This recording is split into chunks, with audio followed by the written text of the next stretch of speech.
Saudi Kittens, only on Parkwiz.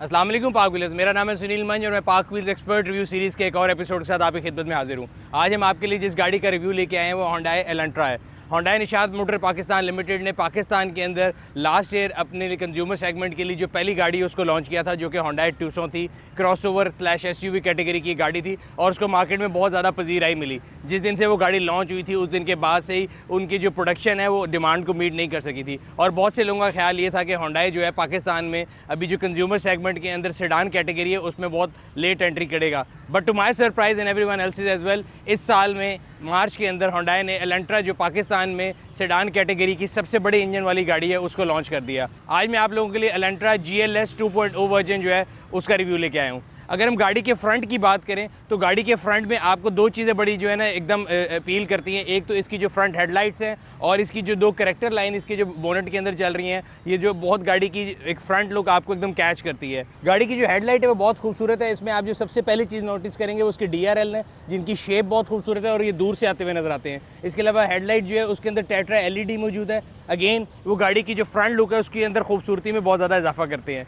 Front की जो grill है वो काफ़ी बड़ी है, इसमें ग्रे और क्रोम का जो कम्बिनेशन वो यूज़ किया गया है। इसके अलावा जो गाड़ी के टर्न सिग्नल है इनकी जो लोकेशन है ये बड़ी नॉन कन्वेंशनल है। अक्सर लोग समझते हैं कि यहाँ पे गाड़ी के फॉग लैंप्स हैं जबकि ये टर्न सिग्नल है और फॉग लैंप्स जो हैं वो गाड़ी के अंदर मिसिंग है।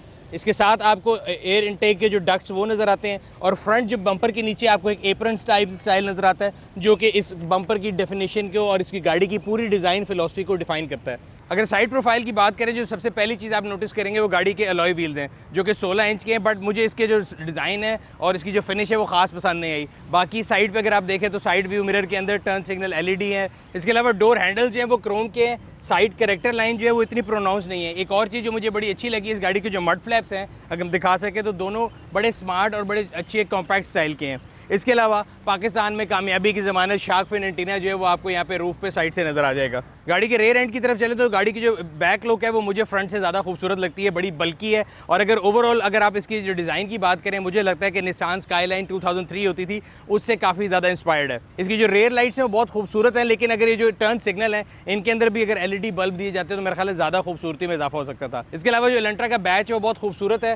होंडा के लोगों के अंदर जो है कंसील्ड आपका जो है बूट ओपनर बटन भी है और इंटीग्रेटेड जो रिवर्स कैमरा है ये भी मेरे ख्याल से बहुत अच्छे है, क्योंकि आम गाड़ियों में जो अलहदा कैमरा लगा है वो बड़ी गाड़ी की जो है ना स्टैटिक को ख़राब करता है। इसकी जो रेयर एंड है इसके अंदर यहाँ पे काले कलर होने की वजह से आपको नज़र नहीं आ रहा, बट नॉर्मल गाड़ियों के अंदर ये जो पियानो ब्लैक जो कम्बिनेशन है ये और नीचे डिफ्यूज़र बम्पर जो है ये गाड़ी को बड़ी एक खूबसूरत लुक देता है। इसके अलावा आपको नीचे जो है रिफ्लेक्टर मिलते हैं जिनकी शेप एग्जैक्टली रिवर्स है इन लाइटों की जो शेप से। और गाड़ी की डिग्गी की शेप ऐसी है, आपको ऐसा लगता है कि इसके ऊपर कोई स्पॉइलर लगा हुआ है जबकि लगा हुआ नहीं है, बट इसकी जो शेप है वो ऐसी बनाई गई है। ओवरऑल गाड़ी की जो रेयर लुक है मेरे ख्याल से वो फ्रंट से 1+ नहीं 2+ है। गाड़ी की जो ट्रंक है वो स्मार्ट ट्रंक है जिसको मैं कई टाइम पे ओवर स्मार्ट भी कहता हूँ। तो अगर आप 3 सेकंड से ज़्यादा गाड़ी के पीछे आके खड़े होंगे और गाड़ी अनलॉक है तो इसका जो ट्रंक है वो ऑटोमेटिकली खुद ही खुल जाएगा। बूट कैपेसिटी की अगर हम बात करें तो काफ़ी डिसेंट स्पेस है गाड़ी के अंदर और इसके अंदर आपको साथ साथ इसकी टूल किट, इसका जो 5वां स्पेयर व्हील है वो भी अलॉय व्हील है, ये मिल जाता है। इसके अलावा अगर आपने गाड़ी के अंदर स्टोरेज को इजाफा करना है तो आपको पुल का बटन मिलेंगे जिससे आप अगली सीट को गिरा के अपनी जो है कैपेसिटी को बढ़ा भी सकते हैं। दोनों साइड्स में आप सीट के अंदर जो अगली सीट में 60-40 स्प्लिट है उसको आप आगे करके अपनी लगी स्पेस को बढ़ा भी सकते हैं अगर आपने कोई चीज़ इसमें कैरी करनी है। इसके अलावा गाड़ी की डिग्गी में एक पुल लीवर भी दिया हुआ है जिसकी मदद से आप गाड़ी की डिग्गी को बड़े आराम से बंद कर सकते हैं। गाड़ी के अंदर स्मार्ट एंट्री मौजूद है। जब आप गाड़ी के करीब अप्रोच करते हैं तो ऑटोमेटिकली इसके साइड मिरर खुल जाते हैं। वेलकम लाइट आपको जो है एक वेलकम फीलिंग देती है जो मेरे ख्याल से एक बड़ी अच्छी चीज़ है। फ्रंट सीट में एंट्री और एग्जिट जो है बड़ा इजी है, कन्वीनियंट है। उसके अलावा मेरा ख्याल है अपनी कैटेगरी की वाहिद सेडान है ये जिसके अंदर पावर्ड सीट दी गई है, 10 वे पावर्ड सीट है, लंबा स्पोर्ट है और जो हेड रूम और लेग रूम जो है फ्रंट सीट का वो बहुत कंफर्टेबल है। आप बड़े आराम से गाड़ी के अंदर एंटर भी हो सकते हैं, एग्जिट भी कर सकते हैं। पिछली सीट का जो है वो भी देख लेते हैं। अभी मैंने अगली सीट जो है फुल पीछे की हुई है। सो रेयर सीट पे जो एंट्री और एग्जिट है वो देखते हैं। सो जो एंट्री थी सीट के अंदर और एग्जिट है मेरे लिहाज से तो बिल्कुल ठीक है, लेकिन जो इसका हेड रूम है ना वो यहाँ से अगर कोई बंदा थोड़े बड़े कद का है तो मेरा ख्याल है उसके लिए प्रॉब्लमेटिक हो सकता है।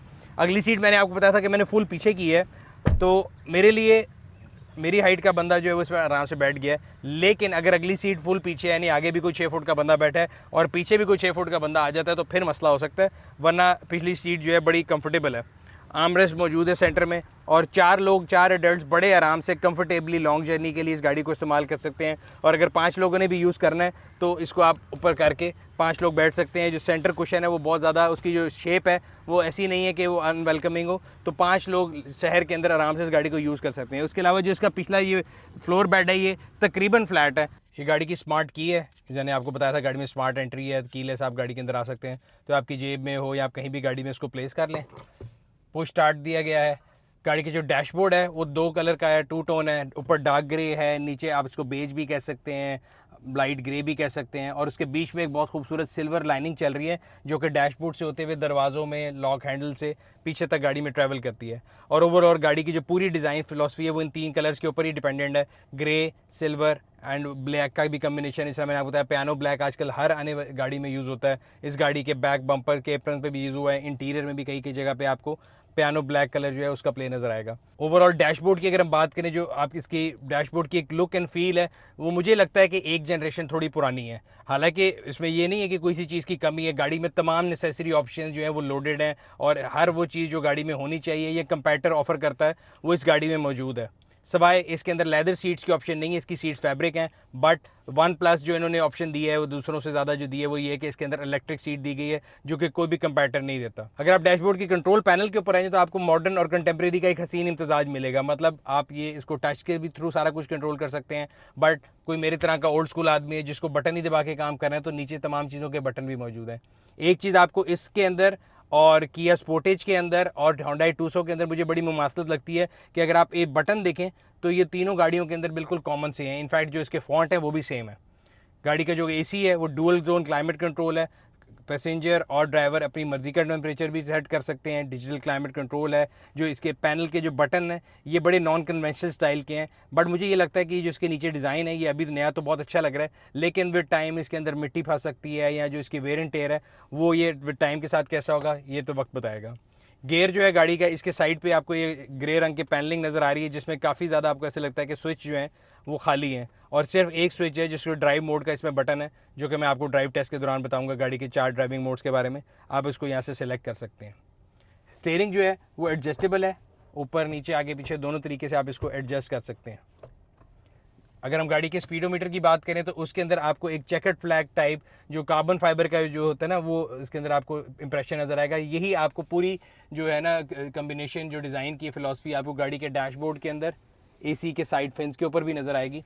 सो कार्बन फाइबर टाइप इसके अंदर लुक दी गई है और वही गाड़ी के मीटर के अंदर भी दी गई है।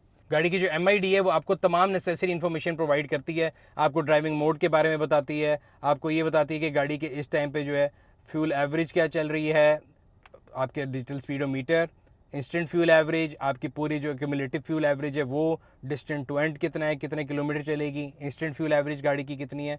इसके अलावा आप गाड़ी के जो इसके MID के थ्रू ही आप इस गाड़ी के पूरे कन्वीनियंट जो फंक्शन है ना उसकी सेटिंग भी इसी के अंदर मौजूद है। आप जिस तरह मैंने आपको बताया था कि डिग्गी के ऊपर आप जब जाते हैं तो इसके अंदर स्मार्ट एंट्री है, अगर आप उसको बंद करना चाहते हैं, बिकॉज मुझे लगता था कि ओवर स्मार्ट है, कई दफ़ा ऐसे होता है कि आप गाड़ी के पीछे खड़े हैं और अपना कोई काम कर रहे हैं तो एकदम ट्रंक खुद ही खुल जाता है, तो आप इस सेटिंग में जाके उसको भी चेंज कर सकते हैं। इसके अलावा काफ़ी ज़्यादा सेटिंग्स हैं इसकी डोर की, लाइट्स की और आपके लॉकिंग सिस्टम की जो आप इस MID के थ्रू एडजस्ट कर सकते हैं। और मेरे ख्याल से इंटरफेस बहुत यूज़र फ्रेंडली भी है और बहुत ईजी टू यूज़ भी है। इसके अलावा गाड़ी के स्टीयरिंग व्हील के ऊपर इन इटसेल्फ जो है आपके ऑडियो सिस्टम के कंट्रोल मौजूद हैं। राइट साइड पे आपका क्रूज़ कंट्रोल है और अगेन आप MID जो है वो पूरा नेविगेट इसके थ्रू कर सकते हैं।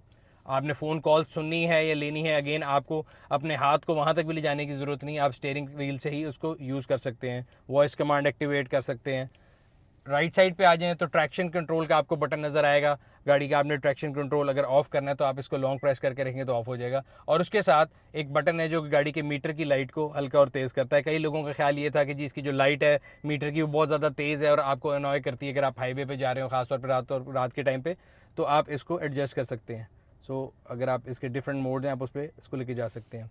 इंफोटेनमेंट स्क्रीन की अगर हम बात करें तो इसकी जो कनेक्टिविटी है वो बहुत इजी है और इसकी एफिकेसी और एफिशिएंसी जो बहुत अच्छी है। मैं अक्सर ये बात करता हूँ कि पाकिस्तान में आने वाली कई नहीं बल्कि काफ़ी ज़्यादा गाड़ियों में ब्लूटूथ एज अ टिक तो दिया जाता है, लेकिन जब आप उस पर बात कर रहे होते हैं तो कनेक्टिविटी के इशूज़ आते हैं, साउंड क्वालिटी के इशूज़ आते हैं, सामने वाला बंदा जो आपकी बात सुन नहीं सकता। बट इसके अंदर ऐसा कोई मसला नहीं, इसकी जो ब्लूटूथ की कनेक्टिविटी है वो बहुत ईजी है, इफेक्टिवली हो जाता है और उसकी जो साउंड क्वालिटी है वो भी बहुत अच्छी है। इसके अलावा आपका जो हेड यूनिट है इसके अंदर एप्पल कारप्ले, एंड्रॉयड ऑटो दोनों की ऑप्शन मौजूद है। आपने फ़ोन को इसके ऊपर मिरर कर सकते हैं, गूगल मैप इस्तेमाल करना है वो इस्तेमाल कर सकते हैं। सो आपकी जो पूरी स्क्रीन है, इसकी जो टच पैनल है, आप इसके थ्रू भी कॉल्स अटेंड कर सकते हैं या नेविगेट कर सकते हैं। ऑल्टरनेटिवली आप स्टीयरिंग व्हील को भी यूज़ कर सकते हैं। एसी की जो परफॉर्मेंस है गाड़ी की वो काफ़ी अच्छी है, बिकॉज अभी जब हम ये रिव्यू रिकॉर्ड करा रहे हैं तो साल के गर्म तरीन दिन है, बल्कि लंबे तरीन और गर्म तरीन दिन चल रहे हैं। और अगर आप गाड़ी को धूप में भी खड़ी करें और आप इसको चलाएं एसी को, तो थोड़े से टाइम के अंदर आपको बहुत ज़्यादा, जिसे कहते हैं ना चिलिंग एसी इसका, और थ्रो भी काफ़ी ज़्यादा है। खासतौर पे पीछे पैसेंजर्स के लिए अलहदा जो एसी वेंट भी दिए गए हैं। इसमें डुअल जोन क्लाइमेट कंट्रोल है, डिजिटल क्लाइमेट कंट्रोल है। पैसेंजर और ड्राइवर जो है वो दोनों अपनी मर्ज़ी के टेम्परेचर डिफरेंट भी सेट कर सकते हैं, और अगर एक टेम्परेचर पर करना हो तो एक सिंक के बटन को दबा के दोनों सेम टेम्परेचर के ऊपर भी अपने आप को मेनटेन कर सकते हैं। इसके अलावा आपके जो एसी का पैनल है उसके नीचे आपका वायरलेस चार्जर है, आप अपना फ़ोन प्लेस कर सकते हैं, तो इसके सामने इंडिकेशन आपको आ रही है कि वायरलेस चार्जिंग शुरू हो गई। इसके अलावा 12 वोल्ट के चार्जर मौजूद है, ऑक्स कनेक्टिविटी, USB, तो इस पैनल के अंदर आपको ये स्टोरेज मिल जाती है। इससे नीचे अगर आप आ जाएँ तो कप होल्डर्स हैं और गाड़ी की हैंड ब्रेक है। हैंड ब्रेक कई लोगों के लिए टर्न ऑफ है, लोगों का ख्याल होता है कि जी ये इलेक्ट्रॉनिक हैंड ब्रेक होती तो ज़्यादा बेहतर था। जो ज़्यादा मॉडर्न लोग हैं, फरहान साहब की तरह, मैं जो ओल्ड स्कूल आदमी हूँ, मुझे इससे कोई फ़र्क नहीं पड़ता। आई थिंक इसका फंक्शन जो है वो पूरा होना चाहिए, और मुझे ये लगता है कि जितनी गाड़ी के अंदर आप कॉम्प्लिकेशन ज़्यादा डाली जाते हैं उतना वो लॉन्ग टर्म में प्रॉब्लमेटिक होती है। सो मुझे तो लगता है कि इस हैंड ब्रेक में कोई इशू नहीं है। फ्रंट सीट जो है उसकी कुशनिंग बहुत अच्छी है, आपको कहीं से ऐसा नहीं लगता कि ये अनवेलकमिंग है। आप जब ऊपर गाड़ी में बैठते हैं तो राइट साइड पे जो आपका हैंड रेस्ट है वो, और सेंटर जो आर्म रेस्ट है, ये दोनों आपको बड़ी एक अच्छी कंफर्टेबल ड्राइविंग पोजीशन में बैठाते हैं। आर्म रेस्ट के ऊपर जो है ये जो मटेरियल यूज़ किया गया, ये मेरा ख्याल है इसको अगर थोड़ा बेहतर किया जा सकता था, लेदर या थोड़ी कुशनिंग जो है वो थोड़ी शायद बेहतर की जा सकती थी। सेंटर आर्म रेस्ट के अंदर भी आपको USB कनेक्टिविटी की ऑप्शन दी गई है, जो फास्ट चार्जिंग की ऑप्शन आपको देता है यहाँ पे। इसके अलावा गाड़ी के अंदर सनरूफ भी मौजूद है, जिसको हमारी कौम जो है बिल्कुल गलत तौर पर इस्तेमाल करती है, और ख़ास तौर पर मैं आजकल देख रहा था और हम अपने जितनी वीडियोज़ हैं उनमें भी बात बताते हैं कि लोग जो है मोटरवेज़ के ऊपर, हाईवेज़ के ऊपर और रिंग रोड्स के ऊपर बच्चों को इससे बाहर निकाला होता है या ख़ुद निकल के वीडियोज़ बनाते हैं। तो इसके इस्तेमाल का जो है ना, मेरा ख्याल है हमारी जो कौम को इसकी जो यूज़ेबिलिटी है उसके बारे में कोई गलत एक्सप्लेन किया गया है, और मेरे ख्याल से इसकी एजुकेशन की ज़रूरत है कि सनरूफ जो है इसका जो इस्तेमाल है वो आपको सिर्फ इसलिए है कि आप इस गाड़ी के अंदर बैठ के, जो इसका वर्ड सनरूफ का वर्ड है कि उसके आगे सनलाइट आपके लिए आ सके, या आप इसको खोल के सिर्फ हवा लेके एंजॉय कर सकते हैं। इसका टिल्ट फंक्शन ऊपर करके अगर आप गाड़ी में बैठे सफोकेटेड फील कर रहे हैं तो इसका इस्तेमाल ये है। जबकि हमारी कौम इसको गाड़ी से बाहर निकल के वीडियोज़ बनाने के लिए या अपनी और दूसरों की ज़िंदगी खतरे में डालने के लिए इस्तेमाल करती है। इसके अलावा आपको छत के ऊपर 2 डूम लाइट्स मिलती हैं, जो कि ड्राइवर और पैसेंजर दोनों अपनी मर्ज़ी से इस्तेमाल कर सकते हैं। सन ग्लासेस होल्डर है, एंड अगेन इसके साथ आपके सनरूफ का टिल्ट और ओपनिंग का बटन है। गाड़ी के जो सन वाइजर्स हैं उनके अंदर वैनिटी मिरर दिया गया है दोनों ड्राइवर और पैसेंजर के लिए, और अटेंशन टू डिटेल अगर आप देखें गाड़ी की, तो अगर आप रात के टाइम इसको इस्तेमाल करना चाहते हैं तो दिस अ लाइट जिसको आप ऑन करके इस्तेमाल कर सकते हैं। मेरे ख्याल से इन छोटी छोटी चीज़ों से पता लगता है कि जो कारसाज इदारा है वो कंज्यूमर की जो है प्रेफरेंसेस को या उनकी इंसाइट्स को कितनी इंपॉर्टेंस देता है। सो ओवरऑल अगर गाड़ी की पूरे इंटीरियर की बात करें तो इसमें किसी चीज़ की कमी नहीं है, बल्कि मेरे ख्याल से कई ऐसे कन्वीनियंस फंक्शन भी हैं जो कि कंपैरेटिव प्रोडक्ट जो हैं उनके अंदर ऑफर नहीं की जाती। सो गाड़ी के जो साउंड सिस्टम है उसकी क्वालिटी भी बहुत अच्छी है। इसके अंदर 6 स्पीकर हैं, 2 अगले दरवाज़ों में, 2 पिछले दरवाज़ों में, और ऊपर ये ट्विटर जो है ये भी दिए गए हैं। सो और इसकी जो एक चीज़ मुझे थोड़ी नॉन कन्वेंशनल लगी, जो इसकी एसी की जाली हैं, इनका जो डिज़ाइन है ये बड़ा डिफरेंट है। मतलब मैंने आज तक किसी गाड़ी के अंदर जो अभी तक हमने पहले जितने भी रिव्यू किए हैं उन सब में बड़ा कन्वेंशनल एसी की जो ये ग्रिल थी इनका डिज़ाइन था, इसमें जो बड़ा डिफरेंट किस्म का है। इसके अलावा गाड़ी के जो साइड मिरर्स हैं वो रिट्रैक्टेबल हैं, आप एक बटन की मदद से इनको खोल और बंद कर सकते हैं। यहाँ पे साइड मिरर की एडजस्टमेंट है, पावर लॉक्स, पावर विंडोज़ में मुझे जो एक एतराज़ है गाड़ी का, जो ऑटो का बटन फंक्शन होता है वो अप एंड डाउन दोनों में होना चाहिए। इसमें सिर्फ डाउन के लिए ऑटो है और वो भी सिर्फ ड्राइवर सीट में। अब जो है वो आपको इसको होल्ड करना पड़ता है, ये ऑटोमेटिकली ऊपर नहीं जाता। और एक और एतराज़ मैं अक्सर गाड़ियों में करता हूँ जो कि इस गाड़ी में नहीं है, मैं साथ साथ बताता चलूँ, जितने भी इसके स्विचेज़ हैं, बेशक वो दरवाज़ों पे हों, डैशबोर्ड पे हों, स्टीयरिंग पे हों, सब जो है वेल लिट होते हैं। रात के टाइम आपको ये नहीं होता कि आप एक गाड़ी ब्लाइंडली चला रहे हैं, हर चीज़ के अंदर लाइट मौजूद है, दरवाज़ों के स्विचों में हर जगह लाइट है, जो कि मेरे ख्याल से कि बड़ी अच्छी बात है। ऑटो डिमिंग मिरर है। कोई हमारे यहाँ पे लोग अक्सर पीछे से बहुत ज़्यादा तेज़ लाइट मारते हैं, तो जो इसका रेयर व्यू मिरर है वो ऑटो डिमिंग है, आपको ऑटोमेटिकली जो है उस पर जब लाइट पड़ेगी तो वो डिम हो जाएगी। इसके अलावा रेन सेंसिंग वाइपर्स भी हैं गाड़ी के अंदर। तो जैसे मैंने आपको बताया कि गाड़ी का इंजन जो है मेरा ख्याल है सेडान कैटेगरी में पाकिस्तान में आने वाला अब तक का सबसे बड़ा इंजन है लोकली प्रोड्यूस गाड़ी में, जो पेट्रोल गाड़ी है उनमें 2000 सीसी इंजन है। तो गाड़ी की पिक जो है और उसके बारे में तो मुझे कोई कन्फ्यूजन नहीं है कि वो अच्छी होगी, लेकिन फिर भी हम इसकी ड्राइव की तरफ चलते हैं और आपको बताते हैं कि इसके डिफरेंट फीचरों को जो है हमने कैसे एक्सपीरियंस किया या मेरी उसके बारे में क्या ओपिनियन है। तो सबसे पहली चीज़ जो आपको गाड़ी में बैठ के फील होती है वो इसकी बिल्ड क्वालिटी है, जो कि मेरे ख्याल से बहुत अच्छी है। आप जब गाड़ी में बैठते हैं तो आपको बाहर की कोई नैगिंग साउंड नहीं आती, कोई शोर नहीं आता, साउंड प्रूफिंग बहुत अच्छी है। एक चीज़ जो कि मुझे थोड़ा तंग किया है इस गाड़ी के अंदर, वो जो जिसके पहिए हैं जिनको टायर्स बोलते हैं, उनकी जो आवाज़ है वो मुझे लगता है थोड़ी नॉर्मल से ज़्यादा है। ख़ास तौर पे अगर कभी आप किसी रफ सरफेस पे जाएं और गाड़ी में 2 लोग बैठे हुए हैं तो वो आपस में बात भी कर रहे होंगे तो बीच में जो टायर की आवाज़ है वो आपको बहुत ज़्यादा भी शायद अभी भी मेरा ख्याल है अगर मेरे ऑडियो के अंदर आपको फील हो सके तो कभी भी जब सड़क चेंज होती है तो उसकी जो आवाज़ है ना गाड़ी के टायरों की वो बहुत ज़्यादा मुझे लगता है कि नॉर्मल से ज़्यादा है। गाड़ी के अंदर 4 ड्राइविंग मोड्स हैं, नॉर्मल, इको, स्पोर्ट्स और स्मार्ट।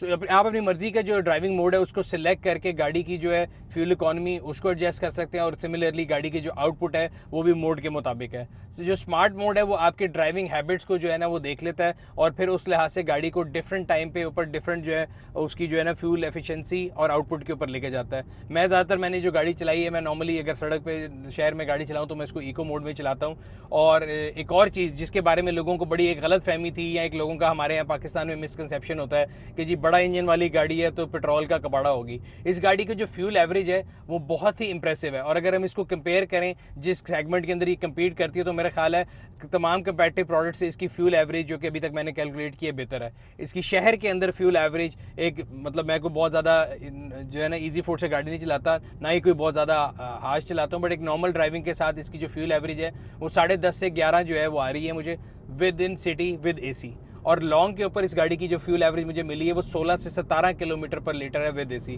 और अगर कोई बंदा इसको बहुत ज़्यादा प्यार से चलाए तो ये जो है 1-2 किलोमीटर प्लस भी हो सकती है, जो कि मेरे ख्याल से एक बहुत अच्छी एवरेज है। कीपिंग इन द माइंड कि गाड़ी का जो इंजन है वो 2000 सीसी है। याद रहे ये वही इंजन है जो Hyundai Tucson में भी आता है और बट क्योंकि ये गाड़ी लाइट वेट है, इसकी पावर टू वेट रेशो फ़र्क है और इसकी एरोडायनामिक्स से डिफरेंट है, तो इसकी जो फ्यूल एफिशिएंसी है उसके फिगर्स भी Tucson से बहुत बेहतर है। अगर हम गाड़ी की सेफ्टी एंड सिक्योरिटी की बात करें तो गाड़ी के अंदर डुअल एयरबैग मौजूद है, एक स्टीयरिंग व्हील के अंदर है और एक जो है आपके पैसेंजर साइड के लिए है। इसके अलावा गाड़ी के अंदर ABS ब्रेक मौजूद है, इमोबिलाइज़र की है। और अगर हम इसकी जो ओवरऑल गाड़ी की फील की बात करें कि आप जब गाड़ी को आपको चला रहे होते हैं और ये स्वे वे तो नहीं करती, अगर आप हाईवे पे चलाते हैं तो उसमें बॉडी रोल तो नहीं है, तो ऐसी कोई भी चीज़ मौजूद नहीं है। मैंने इसको एक्सटेंसिवली यूज़ करके देखा है और किसी भी जगह पे ये गाड़ी आपका साथ नहीं छोड़ती, ना ही इसकी जो हैंडलिंग है वो आपको कभी ऐसे लगता है कि यार मैं इसको किसी हाई स्पीड पे अगर किसी टर्न पे लेके जाऊंगा तो ये गाड़ी निकल जाएगी। तो मैं हमेशा ये कहता हूँ कि एक ट्रेड ऑफ होता है गाड़ी की हैंडलिंग में और उसकी जो कंफर्ट के अंदर। अगर आप बहुत ज़्यादा कंफर्टेबल बना देते हैं गाड़ी को तो उसकी जो हैंडलिंग है मुझे लगता है कि वो थोड़ी कॉम्प्रोमाइज़ हो जाती है। तो इस गाड़ी में मेरा ख्याल है there is a ideal mix between comfort और उसकी जो आप स्टेबिलिटी को देखें। सो इतनी सॉफ्टर साइड पे नहीं है, लेकिन फिर भी ये आपको कहीं भी खड्डों पे या पॉट होल्स पे या सड़क पे ऐसा फील नहीं करते कि आपको बहुत किसी हार्ड सस्पेंशन की गाड़ी चला रहे हैं। गाड़ी की सस्पेंशन का जो रिस्पॉन्स है वो बहुत स्मूथ है। ख़ास तौर पे अगर आप इसको कच्ची सड़कों पे भी लेके जाते हैं, आम लोगों का ख्याल होता है कि पाकिस्तान में कि जो नई आने वाली गाड़ियां हैं ये शायद कच्ची सड़कों पे नहीं चल सकेंगी, तो मेरा एक्सपीरियंस इसके बरक्स है। मैंने इसको हर तरह की रोड पे चलाया है और कहीं भी मुझे इसकी सस्पेंशन के अंदर, इस तरह मैं भी अगर आपको खास तौर पर जानबूझ के कैट आइस के ऊपर से गाड़ी गुजार रहा हूँ तो कोई बहुत ज़्यादा नैगिंग साउंड नहीं आती। सो सस्पेंशन भी गाड़ी की परफेक्ट है। गाड़ी की पिक मैंने आपको बता दिया बहुत अच्छी है, ब्रेक्स भी अच्छी हैं। हम आप लोगों के लिए इसका 0 to 100 टेस्ट करके आपको दिखाते हैं कि ये 0 to 100 में क्या फिगर्स देती है। एंड अगेन 0 to 100 जितना इंपॉर्टेंट है उतना इंपॉर्टेंट गाड़ी की ब्रेकिंग जो कैपेबिलिटी है वो भी है कि 100 से 0 तक ये गाड़ी कितने आराम से और कितनी जो है उसकी स्टेबिलिटी के साथ आती है।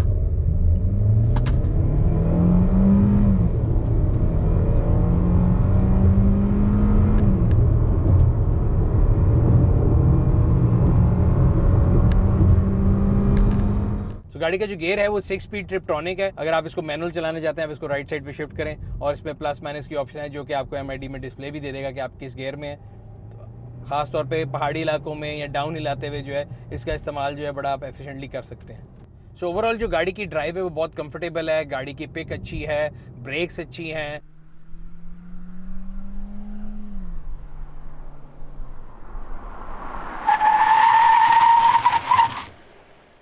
ग्राउंड क्लियरेंस जो है वो यहाँ पे लोगों का एक बड़ा कंसर्न होता है कि गाड़ी स्पीड ब्रेकर पे तो नहीं लगती, बहुत नीचे तो नहीं है। ग्राउंड क्लियरेंस टेस्ट भी हमने आपको करके दिखाया है, गाड़ी बिल्कुल बेहतरीन चलती है।